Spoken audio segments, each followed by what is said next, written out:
Hey, Hello, everybody. hello. A lot of people have been following us from session to session. That's lovely. And hey, Jacob. Hello. How are Always you nice to still see friendly awake? faces. It's 15 hours of calls. Yeah. This is what Red Bull, that's when it helps, guys. Oh, yeah. Need something Thank you. stronger. Hey, you were just talking about that, Wes. So I Well, think I know, certain things were created for certain reasons. yeah, definitely. I don't know if either of you or any of you have met Yako, who is like the CEO of Winning by Design. He does like a lot of talks for like intros to like keynotes for SaaS events. And like the guy just has this like crazy energy, but like he always has a Red Bull. I'm like, oh, okay. Is this like brand positioning? You like that without the caffeine too? Nice. He's a great guy. Sorry to do it. I think Jacob actually has some butter on standby there as well for us for a bit I of bread. what do I have? No, we are already on the delirious phase. I'm gonna make sure that we get onto it now. Since I know you all are here for to hear Wes and his take on why product-led growth is not dead. Such a bold statement for today. So I think everyone knows we have been in our 15 now, I think, of Scene and Scenes Festival, which is our 24-hour learning festival on all things facilitation, innovation, product. And a lot of you here have followed us from session to session, so you know that today is really for us to celebrate our launch for Scenes and also to celebrate us launching on product time. So we'd really appreciate your support. If you are new here, we're going to be dropping the links on chat there.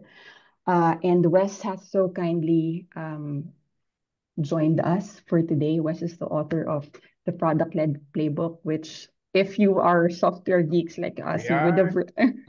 you would have read that. It would be one of your onboarding books, guys, which he is also an expert in, by the way. So today he'll be taking us through his experience, what he's learned. I think Wes, you have a very lovely intro of yourself prepared, so I'm just gonna give the stage to you. We're gonna do everything in scene, so I'm gonna be dropping the link here now in chat and see you guys there. Awesome. Wes. Yeah. All right. So for just going through this with you, I want to understand a bit more about you and what's your backgrounds, because I want to make sure that this is like 100% relevant to you as well. So feel free to unmute or just drop in the chat as well. What is like your role? What do you do? What's your company do? Because I want to make sure like if you're a SaaS founder or something like that, I can definitely like relate this a lot more to you. If you're like, hey, I got a services business, I do facilitation for other folks, just type in the chat like, hey, what do you do? And what are you hoping to learn from this presentation so we can get the most out of it together?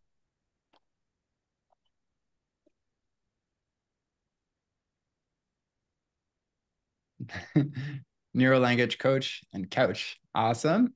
Learning development for an insured tech startup. Thanks, Aaron and Ollie. Lucas, former tech founder, now go-to-market consultants. Awesome. Yes, gonna be super, super relevant. Said, not a product guy, just a regular facilitator. Some or facilitator. I like it. Jacob SaaS founder, yes. Want to make sure PLG is not dead for sure. Jessica, growth at Butter, hoping to see how we can pull in more PLG principles into scenes. Absolutely. I think this is a product that's built for PLG, definitely.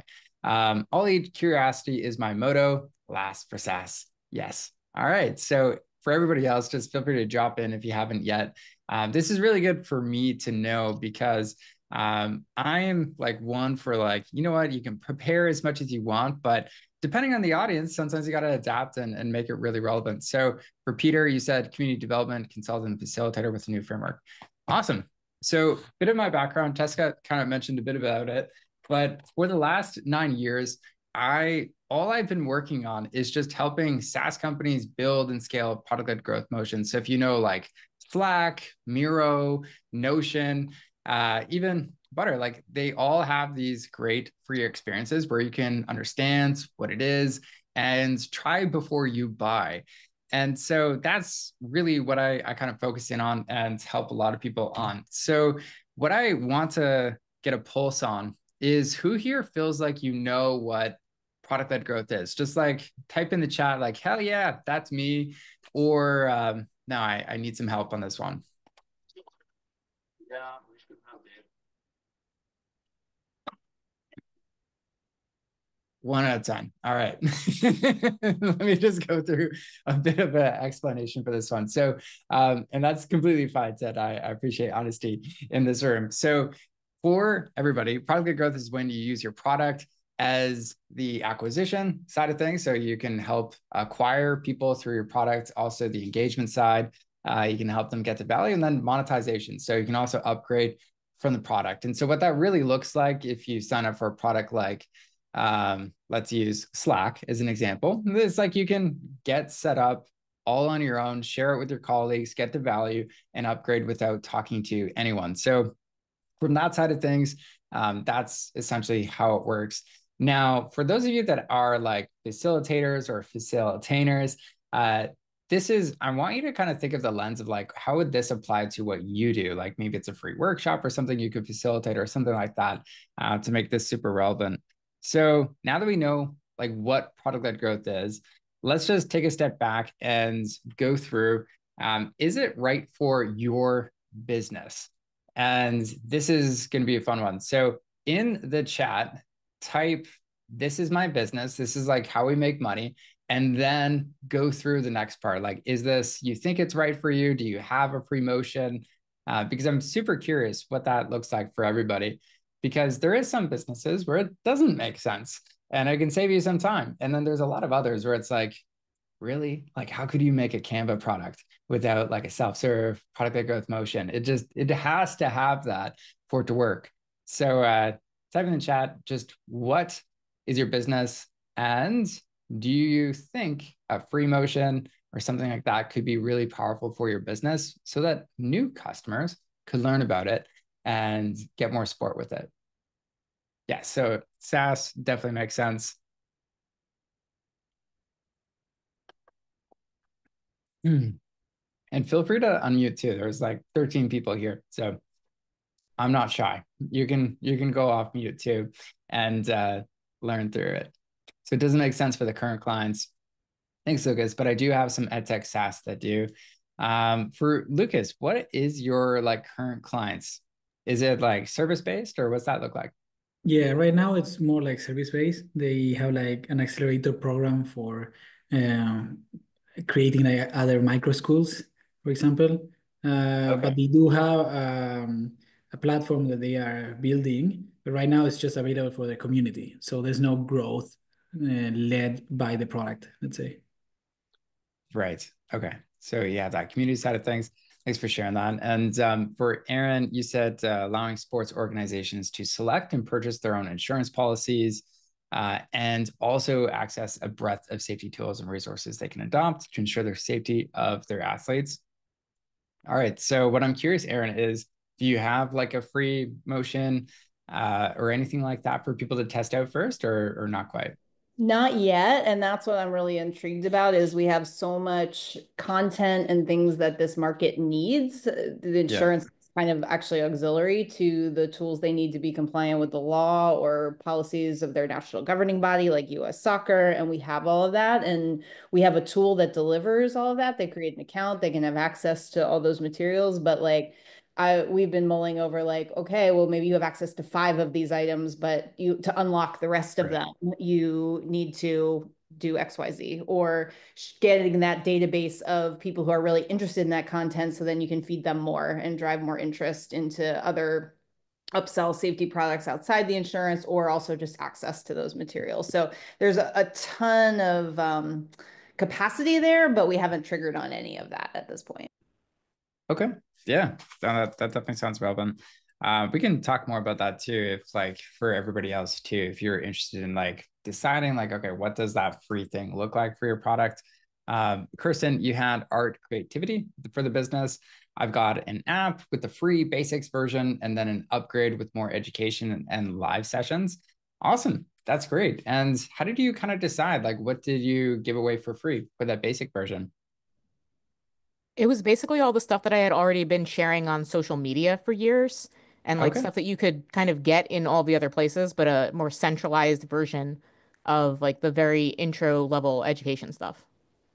Okay, awesome. Yeah, I love that. And we'll talk more about this too when it comes to like what do you give away for free, but it really is just like what you said there, Kristen. It's like you're giving away a lot of the beginner stuff for the free, and then it's like, hey, if you have more intermediate problems, then you can upgrade at that stage. Um, and oh yeah, said I give away the what, not the how.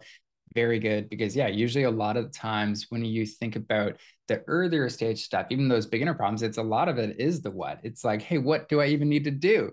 What are some of those beliefs that hold you back on that end? And then yeah, go through that part.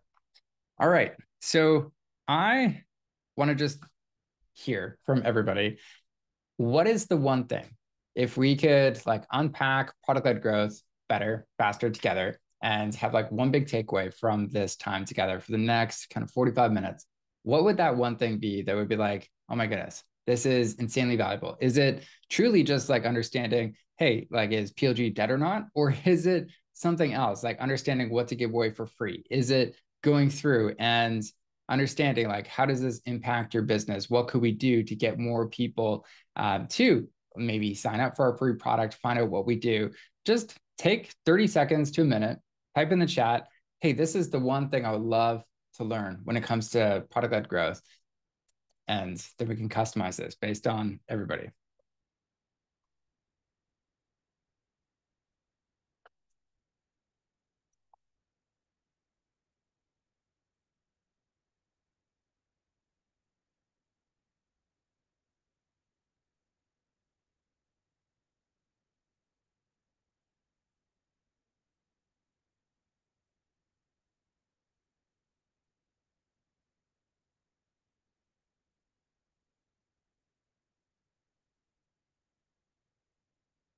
There we go. Okay. The hardest part, Jessica, how to get people to value? Really? Basically, I want the magic pill, but no. Yeah. Honestly, that is like the hardest part and it's the most rewarding part when it comes to a product-led business. Aaron, is it having the desired outcome you want? How do you know? Generating more business, brand awareness? Yeah, no, definitely. We can go through both of those. Those two are very connected.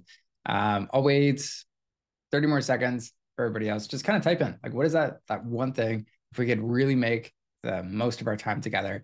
Because one cool thing about me, I know all this stuff so well, customize it on the fly, and we can have a lot of fun together to make sure that this is really relevant for you. Kristen, how to encourage engagement with the product and not become another email in the inbox? Yes. So we got two folks on engagement. Said, how do you make them realize they needed that thing they didn't even know they existed? Yes. All right. So I feel like I got a pretty good frame for what to do. And then Lucas, how can it affect more acquisition rather than just conversion? All right. So I hope you're ready, because everything from now on is customized to you. Now, the outcome of this workshop, this new one we just created, is going to be all about how the heck do you get people who don't really know you, don't understand exactly what you do, to one, quickly understand what the heck do you do, get the value, sign up for whatever your free offer is, and they get to value in that free experience. And they get so much value, they're not overwhelmed with it, but they get enough value where they then say, you know what? Here's my credit card. I'm going to upgrade, or I want to work with you. And this is what I want to do. Everybody feel like, hey, you want to learn more about that, do that in that experience? Yeah. Okay. We'll do it. All right. So the first thing we have to go through is understanding who is your ideal user. So this is not for like SaaS apps. I'll pick on Butter as an example. There's like, let's say the buyer might be somebody who is ultimately going to be, let's say, the VP of marketing. They might be like the ultimate person with that budget. But it's like the user, who would that be, Cheska? Like the facilitator, or like who's the ideal user in your case? You're talking to all of them. I know they're here, right? They are here now. They want to Facilitators, feel your goodness. love. All right. So we got folks like everybody in this room, the ideal people. Those are our people. And now, does everybody know what that looks like for your business? So it does not matter if it's a SaaS business or anything else like that. It could be anything. And I just want you to think about what this looks like, because usually these ideal users, they got three things going on. One, they're super motivated. So they get your stuff, they like it, they're motivated to solve a specific problem. The second thing is when it comes to, I'll use butter scenes as an example. It's like, hey, you know what?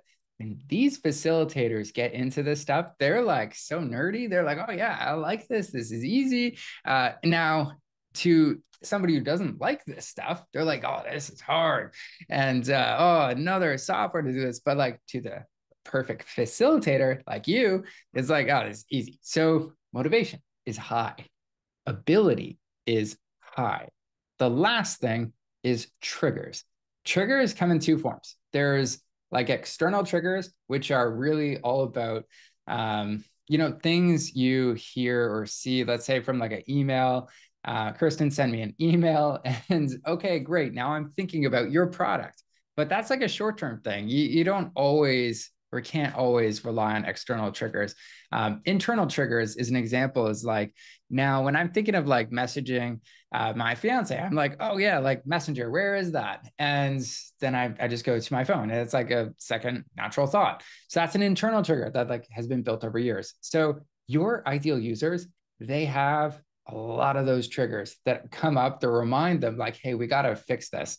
So I want to just take like 30 seconds to a minute and ask yourself, who are those ideal users? And type it in the chat as soon as you can. You'd be like, these are my people at the end of the day. And I'll wait.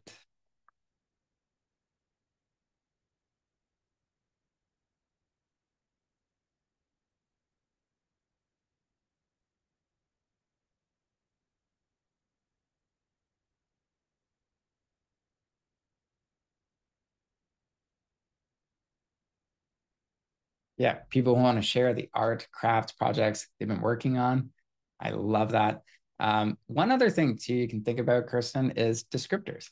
So I was working with this one person. She was amazing. She runs SLP now. And so it's like for speech, language pathologists. And so she's like, oh no, I don't just want any SLP who's my ideal user. I want the nerdy people and like the ones who really get obsessed about their lesson plans and stuff. So sometimes if there's something you're like, hey, that's like a fun qualifier, could be fun to get a bit more specific, but I like the direction you're going there. Aaron, those who operate sports organizations or fitness studios. Okay, yeah. And like the more specific you are, Aaron, like maybe it's a specific revenue, maybe it's a certain number of clients that they have. Just write that down. Peter Boyd, local government, community development professionals, and community leaders. I would pick one ideally, Peter. Like which one out of those two is like, hell yeah, that's like the best one. If I could pick one, it would be that one. Said people with no time were passionate to figure it out themselves. Non-geeks. Yes, that's fair. Now, people is still too generic. I know. So try again and let me know. Is it like founders or is it tech? I mean, probably not tech founders. Maybe it's something else because they're non-geeks. But yeah, just try there once more. Lucas, teachers that are exhausted of the system and want to keep teaching, but under a different framework and empowered to start their own business. Awesome. Yeah. So just add the qualifier like seasons, experience, about to retire. Fantastic. All right. So we got like, who is this ideal user? Now, what you got to do is think about what is ultimate success for this person. When you think about like zoom out, what does that look like? What is like the main thing here? If we get really kind of specific, what is that success that we could help them with? So maybe Kirsten, we could work on this since I know you're a little further along on this with your current product. What does that look like for, I'm just pulling up your one here. People who want to share the art craft projects that they've been working on. What does that look like? Is it like, hey, here's this beautiful project craft I've been working on? What does that like ultimate success look like for them? They take a picture, they post it on the app, and then other people validate them. It's a lot Yes. about the other people, like, and all the things that you've said, like, literally have been super interesting about, like, really narrowing down. So I need somebody who can use some tech. I need somebody who is willing to take that validation. But yes, they're gonna do something physical and then be a part of a creative community so that, there's not a million people around the world that do what we do. So being able to connect with people who do the same things in an instant is very gratifying. Okay, so I heard a couple things. The validation piece is really big. The connection with other people is also, I mean, it's kind of like in tandem, right? Like, okay, I connect with other people, and then because I also appreciate them, maybe they inspired me too. They give me appreciation of my thing. There's something there. So, what is that like ultimate goal or outcome you would say that they're trying to experience? Is it that they're trying to, I don't know, feel more like Feel artists? better about who they are as an artist. Yes. Okay. Yes. Like So being a good artist, being a specific type of artist is an internal goal for them. yeah, And this is one of the steps towards that goal of, being an artist, that being a person who's seen as an artist. yeah, definitely. So I love where we're going with this one, especially for you, because there's so many levels to this. There's just being seen as an artist. It's kind of like a level one, right? And then there's like maybe a level two here could be something like be seen as a, maybe it's an up and coming artist. And then like level three is like be seen as a professional artist. And so there's certain progressions here when we think about just the journey of this user, because that's ultimately what we're trying to decide here is there's different levels for every one of you. Like the ideal users you picked here, we're not quite at that stage yet of the narrowing it down to the three levels, but I want you to all go back to the drawing board here and say, what does that ideal success look like? Because for Kirsten, I think it honestly is that level three, like end success might be something like, hey, I'm going to be seen as that professional artist. I got street cred, I got my following, and I got my unique style now that's developed. And so don't feel like you have to stick with that, Kirsten. I was just jamming on that and feeling like that kind of makes a little sense from the little I know about your product. Yeah, absolutely. Thanks so much. No worries. All right. So for everybody else, I just want you to list out what does that user success look like for your product. I'll give you 30 more seconds and just write it in the chat as soon as you know what it is.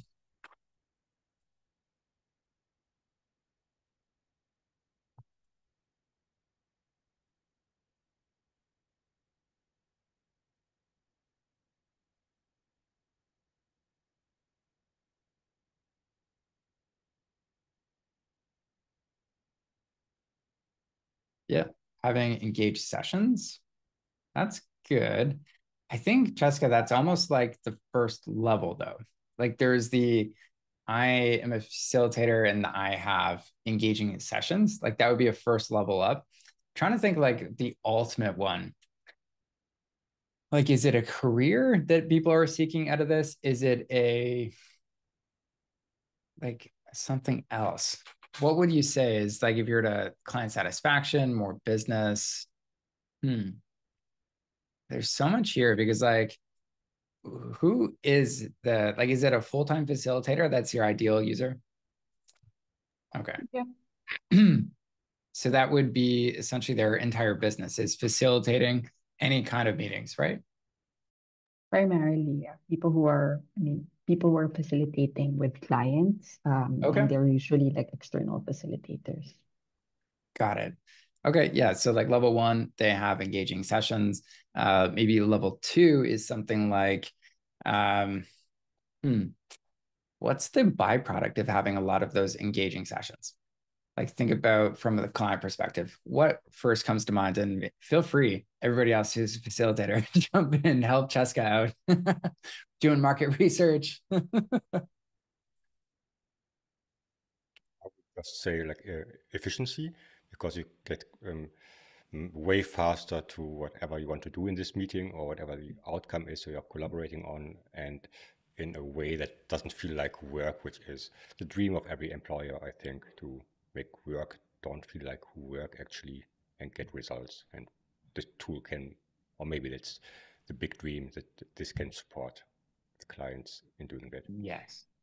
And I love that, because there's like maybe level one's having or hosting the engaging sessions. Level two could be like hosting engaging sessions effortlessly on both ends. And it feels like, the clients and whoever are in those calls, this feels liquid. It feels easy.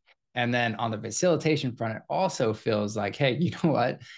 From each of these meetings, it did not take me that much extra time to go through everything. So we got that. And now for, I think you said saving time and increasing efficiency, which leads to more. You got that part. And is that your like end destination on that ends for like user success? For me? Yep. I would think so. That this is the goal, to just support them in just being more efficient and therefore saving time, and therefore also having like a unique brand as a side result, which leads to more clients, more corporations, more, I don't know, money at the end of the day. That is the whole goal of everything that has like For a sure. product maybe. Okay. Awesome. So now that we know like what success looks like, who the ideal user is, I want to just talk a bit about like a game analogy and how it relates to like what do you give away for free? Because this is easily one of the most important things when you think about how do we get more people to sign up for our products. They have to want it. It can't just be like, take our broccoli. Like, no, I don't want the broccoli. And I want what I want at the end of the day. And so most free experiences, this is an example of like somebody that signs up for a free product. It's like, you know what? I get it. And immediately I'm like Mario. I'm like, I'm bigger. I can do something I couldn't do. It feels exciting. Now, other free experiences, I'm sure you've had this kind of experience before where it's like you pick up the product and you're like, okay, now what? Like I can do the same thing. There's nothing special here. Anybody have that experience and feel like that's a little too common? Yeah, totally. Now, this is like what a good experience looks like. It's really where you sign up and you feel like, hey, I can accomplish the next level. So when we were talking, Kirsten, about your product, it's like, hey, as an artist, level one is just getting seen. It's feeling heard. It's having other people appreciate your work, feeling validated to a certain level. It's not like you're all of a sudden a professional artist and you got like the highest rankings on the site and all that other stuff. No, but you get to level one and you can do that within our product. Now, there's some other companies out there where it's like, whether it's a charity or something like that, it's like, hey, listen, we give everything away for free. You can beat the whole game. And that is exactly what you can do. So we're going to avoid all that. And I'm going to give you the framework to kind of think about how do you actually approach this in your business. So here's how to think about this. When you're approaching your free model and like, what do you actually give away for free? The first step, we've already done this, which is literally, who is this person? That's your ideal user. They're stuck and they're trying to get to this other side of the equation, which is really just, hey, how do I get to that user success? And what does that look like for me?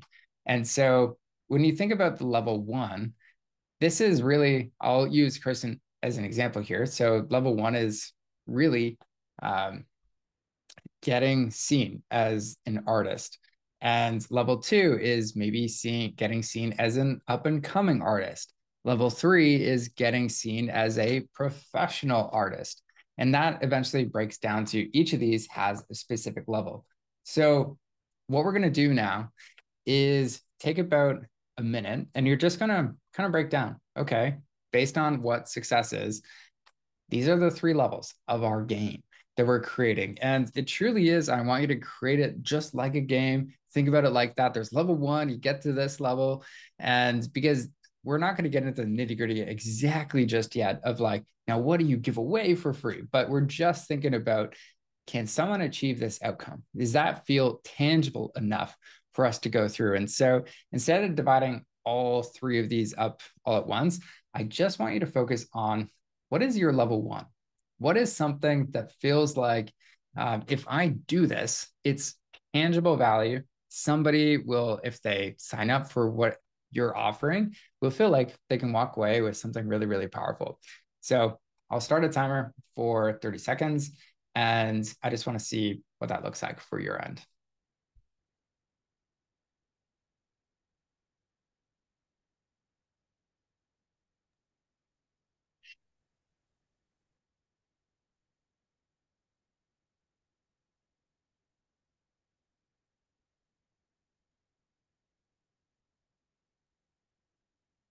Maybe best you can repeat the other. Thanks. I can see that. Okay. Just the prompt for people, just in case. Okay. Yeah, for sure. So the beginner level might be something like being seen as a artist. There you go. Aaron, hope the dinner making is good. Yummy. All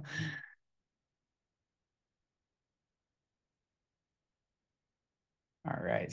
Give you a couple more seconds. Go through this.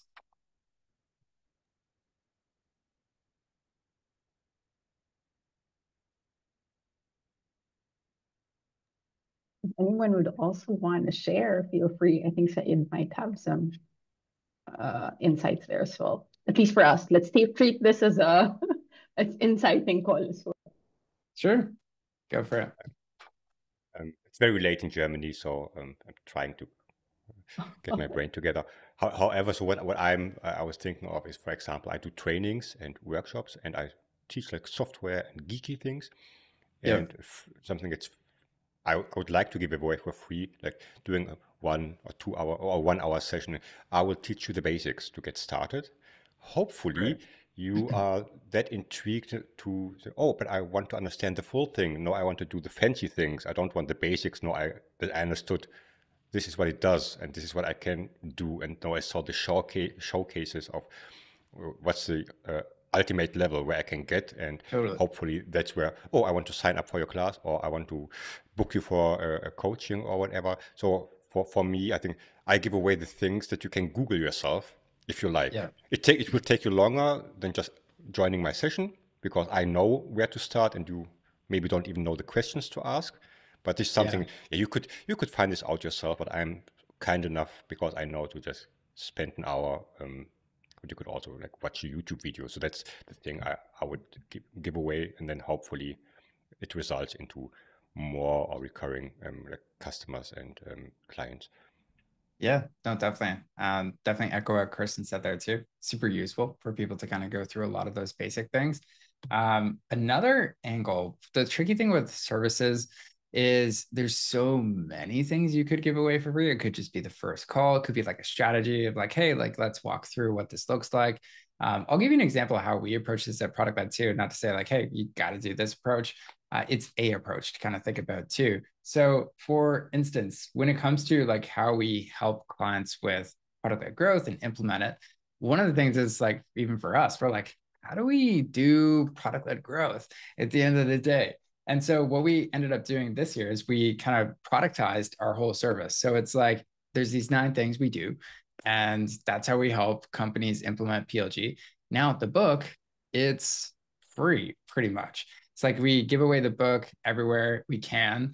And if you want, like it's like $9 Amazon. And I'm happy to give everybody here too. If you want the free audiobook, I'll just put it here too. So yeah, that's our whole thing. It's like the book is free. You can implement it, self-implement it all on your own. However, if you want help, that's where it's like, hey, there's actually a skill involved there. Like when we're talking about the model, what to give away for free, there's certain things after doing it hundreds of times, it just comes naturally. And we're like, yeah, just do that. It's easy. And they're like, what? And it's like, that's why we're here. to make a lot of this easier for you. And so it's a lot more fun when we facilitate that for folks. So that's an angle where you're like, the information is free. The approach as like what people could think about on your end. Where I would get a little worried is if people could just Google it and find the answer, then you're undifferentiated in one way. Whereas like the difference with this approach is it's a unique process. And so you might learn it and be like, oh, okay, there's something unique there. I need to go to the source of that to find that, which then leads people to us. And so if people can find exactly how you do your tech setup, that might be a bit interesting, or maybe you have a unique like approach on that tech setup that they find out about. And they're like, yeah, here, get that free guide of like how to do it. And they're like, oh my goodness, this is great. I'm hiring Seth right now because I wanted to do this and take this next level. So did that kind of help you give a little idea on how to approach it? Cool. Awesome. And Cheska, what do you decide is like your beginner outcome? My beginner outcome would be to get them to try at least like You know what's creating a great about this? presentation and Asking you after like 15 yeah. hours of calls. Like mind is like, oh God, hot seat. No. Yeah. No, for us, just getting them to try a presentation out and be comfortable with building content and activities and scenes for now. Okay. So I I want think that's to the easy. push this. And I'll give you some context. So one of our product-led implementers, he was the head of growth at this company called Softer.io. And I was talking to him like same question, like, hey, like what does that free experience look like? And he initially was like, you know what? It's when people launch an application, because the whole kind of software that Softer.io is like Airtable or like Google Sheets. You can, or even Notion now, create some cool things in there, and then you can turn it into an app, and people can sign up for it. It's cool. But I was like, interesting. That value though? Is it just launching the app that's valuable? And eventually they're like, well, no. When they started looking at the stats, they're like, this is attracting a lot of people that just like create apps. But the value is when they share it with somebody. And so when they took it that next step further, their whole like activation metric kind of changed. And then they started realizing, oh, okay, we're attracting the better people. We're getting more people to the right outcomes. And so for you, I would just push it the next step. Be like, oh, okay, they hosted something and they had like a good positive experience with Butter, where they're like, yeah, this is better than alternatives. Exactly. That makes sense. Like hosting a session. Yes. Said, go for it. So it also had some. I was just thinking about something. What are your thoughts on giving something away for free, no matter what it is, versus charging a small fee just, when something is totally for, I don't know what my question is, but it's just sometimes if you give something for free, people don't value it as much as if I would say, hey, a coaching session is for $10, right? I mean, it's a Starbucks coffee, right? But it's also not for free. And do you have any ideas or thoughts or experience on that? I love this question because, yeah, there is some things where you're absolutely right. And when it comes to information, like how many of you have bought a course or something like that, even if it's like thousands of dollars, and you're like, maybe you get started on it, and then you're like, oh yeah, I haven't touched that. Like for instance, I love this guy on Instagram. His name's Vin, and he's like this amazing speaker coach, and he's fantastic. I love him. But like every time I see him on Instagram, I remind him like, I bought your course and I still haven't gone through it, man. And so yes, even with that and paying for stuff, it's still easy to fall in that trap of not paying attention. And so what you really have to kind of balance when it comes to the paying of things is, what are you trying to solve for? Is it getting less people that are just more serious to go through this and kind of jump that hoop and kind of get rid of tired kickers? That could be a valid way. If you are, in a situation where, you have a ton of people reaching out, you could say, okay, this is how it works. If you want to work with me, this is it. This is the first thing. The first call is this. And it's a bit of how you would reduce that demand now. This is the other side of the equation. Where you're like, you know what? I'm not getting enough inbound interest. I want to make it easier for people to kind of reach out to me and go through that first step. Then I would actually say, yeah, let's do the free option on that end. So it's not an answer. It's just the situational kind of thinking through it of what works best for you. And did that kind of give you a bit of context for what that looks like, or no?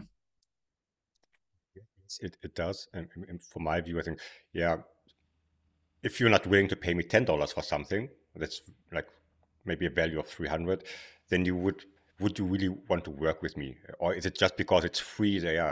I joined this session today because it's for free, right? No offense.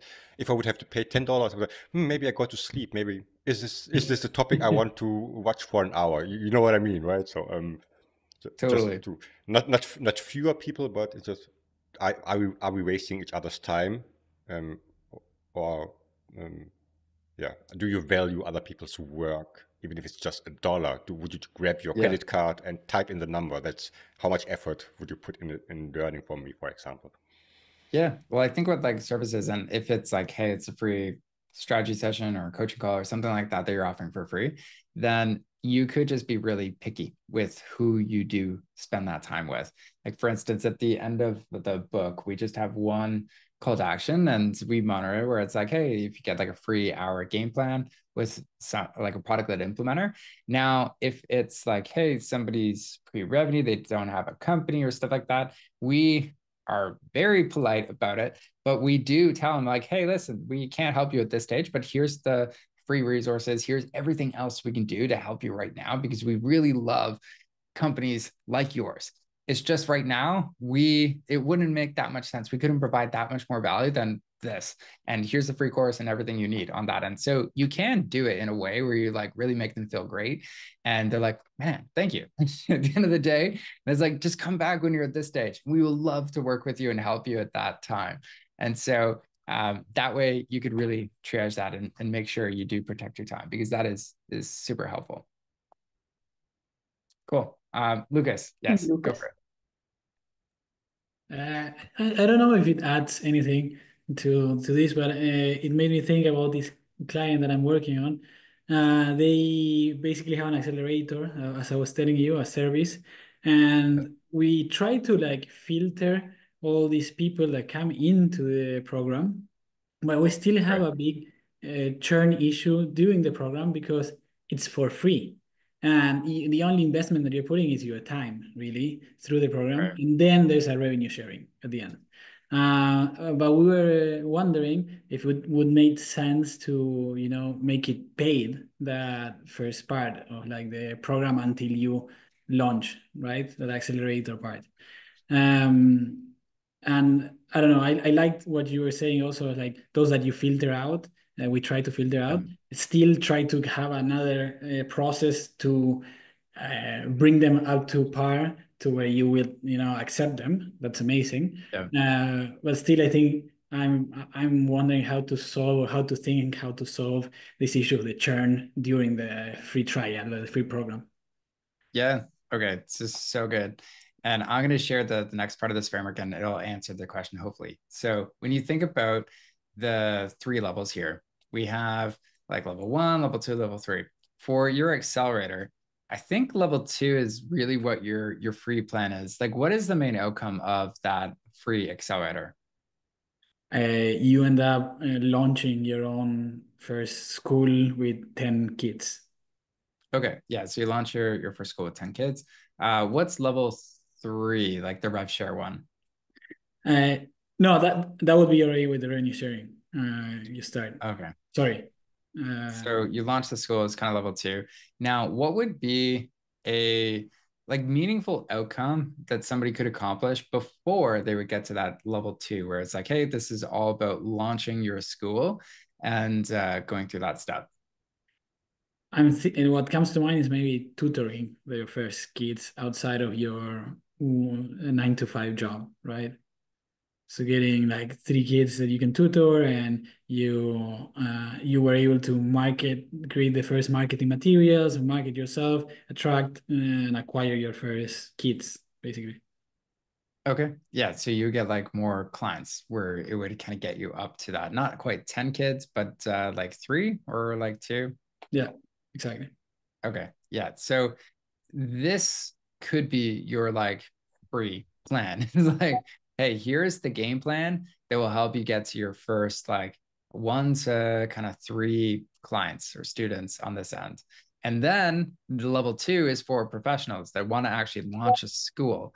And so level 1, you could say, hey, this is much easier, much more impactful. You could do that within the first 30 days. And that's another thing that I'll mention to everybody too. When you're thinking about like that level 1, it should be quick. It should be something where it's not going to take them like a ton of effort. Like launching a whole school, even just the sound of that, that does sound like a lot of work, Lucas. And that's something where you do want commitment, and you don't just want to work with anybody. And if somebody, to be honest, can't get the first couple students, then they're probably not cut out for launching a school, because that's actually a lot harder. And so it's actually a vetting period. That's why you're giving away for free. We're like, hey, if you can take our resources and go ahead with this and get a couple of these students for free, guess what? You're an amazing fit for this program. This is the accelerator that will help you get to the next level and launch your school to go pro on this end. And so that's what I would do. And I think for your level 3, that would be something like, take it from 10 students to 100 students or something like that. That would be really cool, and just kind of sell them on that bigger vision. And so, yeah, that's how I think about your free model. Is that helpful? Yeah, super helpful. Yeah. Cool. All right. And now this one's I'm gonna try to land the plane since I know I got like 8 minutes left. But here's how it works when you're thinking about what exactly do I give away for free now. So now that you got the outcomes on this one, so if we go back to that same example with getting your first 1 to 3 students, you have to list out every single challenge. Like, what is going to get in somebody's way of doing that? There's like what to offer. Like, Lucas, just tell me, like, top of your head, you probably know this so well. What are like a couple of those challenges that really hold people back? Ooh. From finding a place where to do it, physical Yeah. space, funding, acquiring the first kid. So the marketing, they have no idea about marketing, and just also the organization, the operational organization of itself. Yeah. So like, I'm sure you could keep going forever, Yeah. but as soon as you want to like jot down all those ideas, ask your team like, hey, listen, we're just focusing on giving this part away for free now. What are all of those challenges? And do the same thing for everybody else. Like, list out all those challenges. This is for your own little homework on this one. But once you get that list, and Lucas, I want you to pick your biggest one out of all those challenges. What is that like biggest kind of challenge that pops out to you the most? Going out there and promoting yourself to get awareness and converting the first 3 kids. Getting awareness and selling the first one. Okay. Kirsten, what do you think is your biggest challenge for somebody that is just getting started? Like trying to feel seen as an artist? Knowing being confident enough to share their work. Yeah, no, definitely. And anybody else, if you have like the biggest challenge that will prevent you from getting to that first little milestone, put in the chat. But what I want to do now, this is a fun one. When you see it, you're gonna be like, that's not fun. Called the PCR test. And this one will be like a good one. So P stands for product solutions. Like, okay, let's take that, those 2 ones. So getting awareness and then being confident enough to kind of post on this end.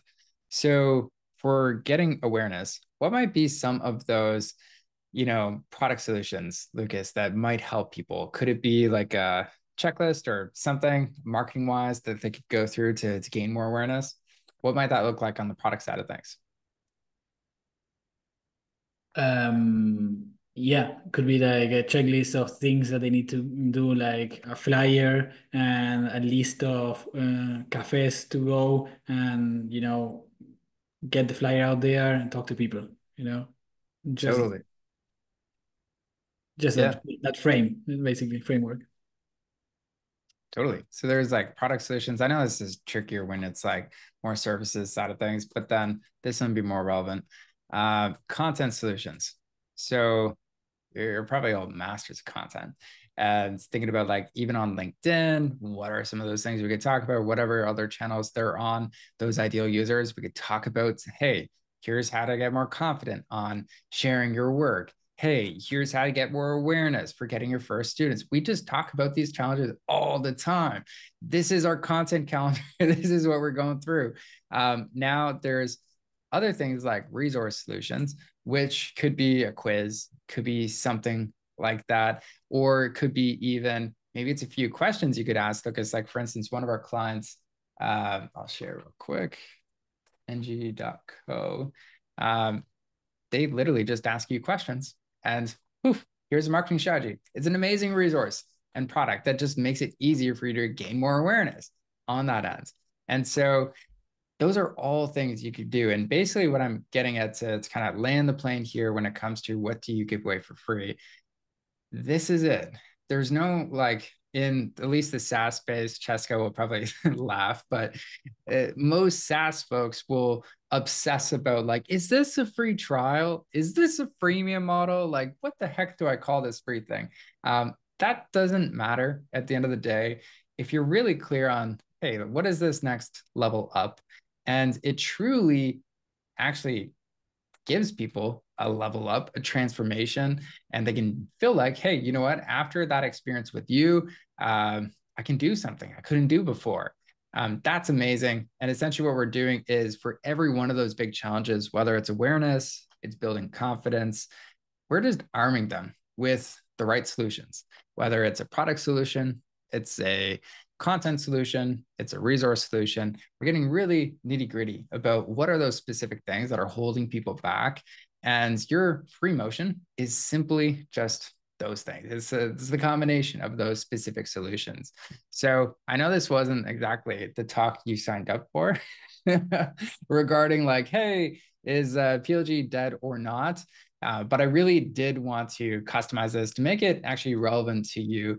And even regardless if you have a SaaS company or not, I believe any company can be product led. And when you use this kind of free motion to your advantage, the best part is you build trust faster than anyone else. So when they're thinking about whether it's hiring another facilitator versus you, or signing up for another product or not, it's like you will stand out in a sea of other options. And so that's what my wish for you is, that you can stand out with that free experience and really help people try before they buy and deliver those amazing experiences. And with butter scenes, not a paid plug, but you'll stand out. So thank you, everybody.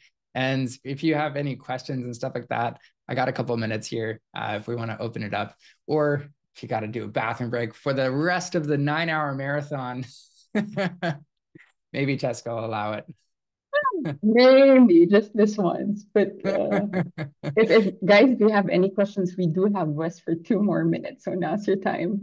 I think let's all thank Wes. This was unexpected, but at the same time, like it was very valuable. Thank you so much for making it very tailored for us and making it.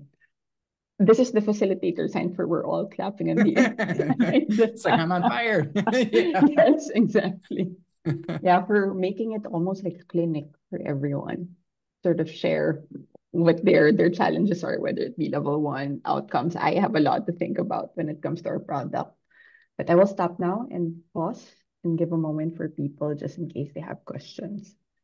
Yeah. I don't have a question, just a remark. Do you know the pay to win concept? When you have these Android games, let's say Candy Crush, And like, Yeah. it's free, right? And then the first 100 levels are super easy maybe, and you get addicted to it. And then it's level Yeah. 173, and you need to buy this lollipop to move on. And then you need to invest money, and you are willing to invest money in this or to pay Oh, for yeah. it because it's just, oh, this is a great thing. I played like the first 100, want to know, I want to get to level whatever. So I think this can also work for other things. Oh yeah, that's definitely it. I just don't like the dark behavior of like, now you're addicted. I said addiction. That was the wrong phrasing, but to a level where I say, oh, this is really fun. That's what I mean, and I'm willing to invest in this thing I thought was for free. Oh, definitely. Yeah. And I think like the best free products do have a lot of those concepts where it's like you do start building a habit. When I think of like ChatGPT too, I'm like, I'm hooked. We'll call it an addiction if it is, but it's like I can't go back to just Google anymore. And so there is that transformation and it's sticky. So definitely agree on that. But thank you everybody for bringing your energy, bringing your questions. This makes it a lot more fun. Thank you. I hope you had fun. I hope everyone did. And that's it for today. We'll be seeing you in the next session, and you have 1 hour break, guys. So use it wisely. Generous. Very generous, as are you. And thank you everyone for your time. Really appreciate it. And thank you, Wes, Thank for you for sharing your time organizing. with us. All right. Bye. Bye. Thank you, Wes. See you. See you.